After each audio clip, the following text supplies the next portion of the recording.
Late in the evening, Abigail is practicing ballet in an empty theater. Meanwhile, a group of criminals is getting ready to strike.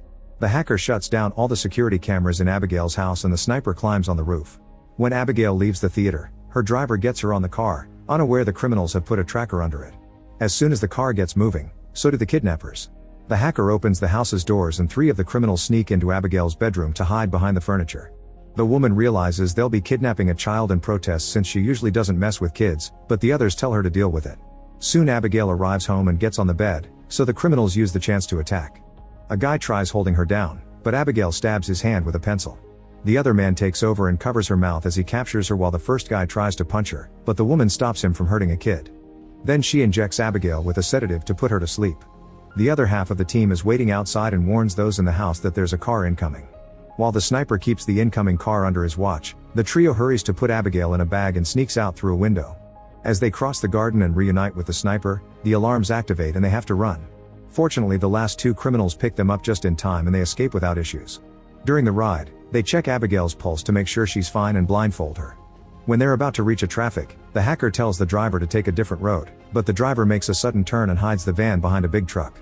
Eventually they make it to their destination, which is an old abandoned mansion outside the city. There they meet with Lambert, the guy that hired them. After they handcuff Abigail to a bed, Lambert reminds the group of the rules. They mustn't share any names or backstories, and they should avoid getting naughty among themselves.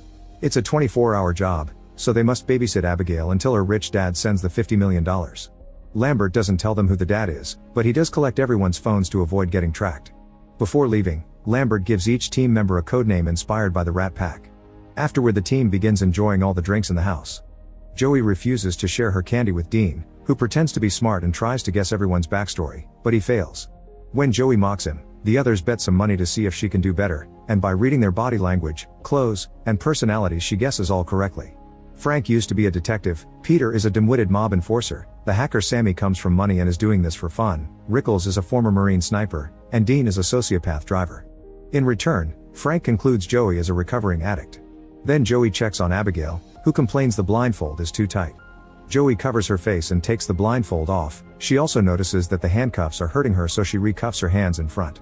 Since Abigail is crying, Joey explains they won't hurt her and they only want the money, so Abigail makes her do a pinky promise. Joey shares she has a son, and in return Abigail tells her that they made a mistake because her father doesn't care about her. When Joey's about to leave, Abigail says she's sorry for what's going to happen to her. Worried, Joey rejoins the group and tells Frank that Abigail's father may be a violent man. Frank dismisses it as Abigail trying to make Joey feel bad, but once everyone is distracted, he goes to check on the child. He's shocked to see her without the blindfold and immediately covers his face while pointing his gun at her until she swears she didn't see him. Then Frank presses her until she says her dad is Christophe Lazar. Freaking out, Frank runs back to the group and announces that he's leaving. The others demand an explanation and Frank explains that the girl is Christophe Lazar's daughter, a very dangerous and powerful crime boss. Joey and Rickles also recognize the name and share Frank's worry. An argument ensues on how to proceed and in the end they decide to stay to get the money, which they can later use to escape and start a new life far from there. They agree to keep an eye on the perimeter and keep all doors closed. Later Joey is looking around the house, following a noise that is just an open window. While opening it fully to stop the noise, she sees an old statue of a father and his child. Then she bumps into Rickles, who tries to flirt with her and fails.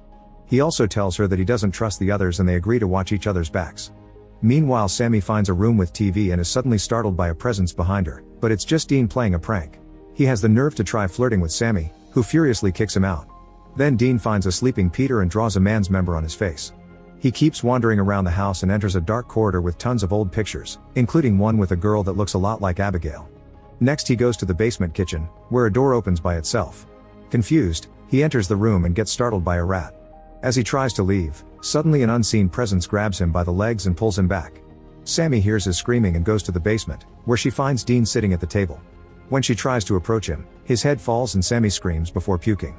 Soon the others make it to the basement too and they agree Sammy doesn't have the strength to do that. In fact, it reminds them of the stories about Lazar's hitman called Valdez. Several years ago, 3 top members of Lazar's gang were captured by the FBI. The night before their trial, they were kept hidden on the top floor of a hotel with agents guarding every corner. The next morning, the FBI stormed in and found their bodies with their heads cut off and no organs. There was no way in or out of the room except for the door on the 23rd floor. Getting worried, they decide to check on the girl and find her well in the room. Rickles is still scared of Valdez and wants to leave, but when he opens the front door, They're shocked to discover another barred gate. Peter tries to push it open to no avail, and this triggers a security system that covers all the windows, meaning the group is now stuck inside. Joey concludes this is a trap and Rickles runs to check on his weapon, only to find it gone. Joey rushes to Abigail and asks if she's seen anybody else besides her and Frank, but Abigail swears she hasn't. She also shares that Frank threatened to harm her, that he said he worked for her dad, and that his real name was Valdez. Afterward, Joey meets with Rickles and they both share what they know, concluding it doesn't make sense. They agree to look for a way out, but as Joey tries to leave the room, she hears a noise. Rickles is standing rather awkwardly, so she goes to check on him and is horrified to discover that he's been severely injured. His dead body falls in her arms and she puts him down before rushing downstairs. A furious Joey aims her gun at Frank, accusing him of being Valdez and killing Rickles. Frank pulls out his gun too and says Joey's letting Abigail manipulate her. He asks Peter to do something about Abigail, so Peter goes to the room to kill her. Before he can shoot, Joey arrives and quickly disarms him. Sammy and Frank also come and an argument ensues. Meanwhile, Abigail easily removes the handcuffs and stands up, using a ballet move to show her true face. She's actually a vampire. Abigail jumps on Peter and is about to bite him, but Frank shoots her down. To everyone's shock, Abigail just sits up as the wound heals itself. Joey shoots her too, but it's clear that bullets do nothing, so they run and lock the door. The group discusses what to do as they realize Abigail was Valdez all along. All the doors are equipped with magnetically sealed locks and shutters 2 inches thick, so they can't be broken, and Sammy doesn't have the equipment to hack them. Everyone's tense, and when Peter asks them to slow down, Frank grabs him by the neck, threatening into shutting up. In the end, Frank and Joey grab pool sticks to make steaks while Sammy looks for garlic in the kitchen. Joey doesn't help because she thinks killing Abigail would only make her dad mad at them. Once they're ready, the trio rushes into Abigail's room only to find it empty. Suddenly they hear music, so they go into another room, where they find Abigail dancing with Dean's body. At first she pretends to be a sweet girl, but when Sammy attacks, Abigail jumps on her and sniffs the garlic, which does nothing. Frank is pushed off when he tries to help, but Peter manages to pick her up. However, Abigail easily throws him to the ground and takes the cross from his necklace, hitting his chest with it to make him bleed and confirming crosses don't affect her either. Next, Frank tries to stab her from behind, however Abigail quickly disarms him and stabs his leg instead. Giving up, the trio goes back downstairs, where Joey helps them with their wounds. She reminds them that the injection did work when they kidnapped Abigail, and they still have a spare injection. They agree to split up, and whoever finds the girl first must inform Joey through their earpieces so she can surprise her with a syringe. The group starts searching the house and Sammy takes a dirty corridor, where she's startled by a bunch of bats. This causes her to fall in a pool and she screams when she realizes it's filled with rotting bodies. Even worse, she has to crawl on them to get out. Meanwhile, Abigail surprises Peter, who runs away in fear and locks the door behind him. However, Abigail breaks the door and keeps on chasing him as she runs with ballet moves. Peter's running as fast as he can when suddenly Frank opens a door and hits him, causing him to fall off the rail. Then Abigail chases after Frank, pushing him down the stairs before sitting on him. Joey uses the chance to try to inject her, but Abigail hits her hand to send the syringe flying through a locked gate. Sammy grabs Abigail and pulls her away, so the child retaliates by biting her arm. Next, Abigail grabs Frank by the leg and starts flying, only for Peter to suddenly tackle her and make her drop Frank. Peter holds Abigail down while Joey manages to retrieve the syringe, quickly injecting the sedative into Abigail. The child makes some serious threats and calls Joey awful things before passing out. Sammy freaks out and wonders if she'll transform because of the bite. Moments later, Abigail wakes up locked in an elevator. Joey says that if she reveals how to get out of there, they'll let her go. Instead, Abigail confesses that she planned everything and that Lambert works for her. She even knows all their real names and backstories. Sammy started her career by taking money from her rich parents' bank account and eventually went after a particular big fish. Peter served as muscle for a crime family and stole from his crew. Frank infiltrated a particular crime family while working as a detective and ended up enjoying the illegal life. Joey is a former army medic who was fired for becoming addicted to medicine, and she left her son with his bad father to become an underground doctor for some very shady people. One day she accidentally killed a gang member while trying to remove a bullet. It turns out everyone here wronged Lazar or his gang in some way, and Joey says Abigail kills her dad's enemies just to make him love her. Abigail didn't kill them as soon as they arrived because she likes playing with her food. She says that if they let her out, she'll let 2 of them live. Frank suggests killing her, so an angry Abigail changes the offer to only saving the one that gets her out. Peter quickly takes out his gun and Joey does the same as she and Frank explain Abigail is lying. Since Peter tries to free her anyway, Joey shoots him. Then the group leaves except for Frank, who volunteers to keep guard. After everyone's gone, Frank says that he'll let her go if she tells him how to get out of the house. Abigail explains that he must pull Agatha Christie's book in the library to open a secret door. Frank thanks her but refuses to release her, so Abigail easily breaks the door to push him and dances toward him. At that moment Joey arrives and breaks wooden planks off a window, allowing the sunlight in. The light instantly burns off Abigail's hand and she runs to hide in the shadows so she can regrow it while Joey and Frank run away. The entire group makes it to the library and stays under the sunlight, entering through the high window Joey opened early. Nothing happens to Sammy, so she's relieved, thinking she won't turn. Frank pulls the book Abigail mentioned, but nothing happens because she lied too. While he throws a tantrum, Joey tries to break down the wall to no avail. She's run out of candy, so she's getting very anxious. Joey explains to Sammy that she left her son to get clean and the plan was using this job's money to go back to him and start over as a reset. Hearing this word gives Sammy an idea. If they can find the power source, she can short the locks. The team splits in two and searches the house. Suddenly Abigail plays music again and takes control of Sammy thanks to the bite. She quickly transforms into a vampire and attacks Peter, biting his neck. Abigail talks to him through Sammy while she continues to feed and kills him. Then Abigail has fun making Sammy dance like she does. Eventually Joey and Frank arrive, so Sammy keeps her face hidden.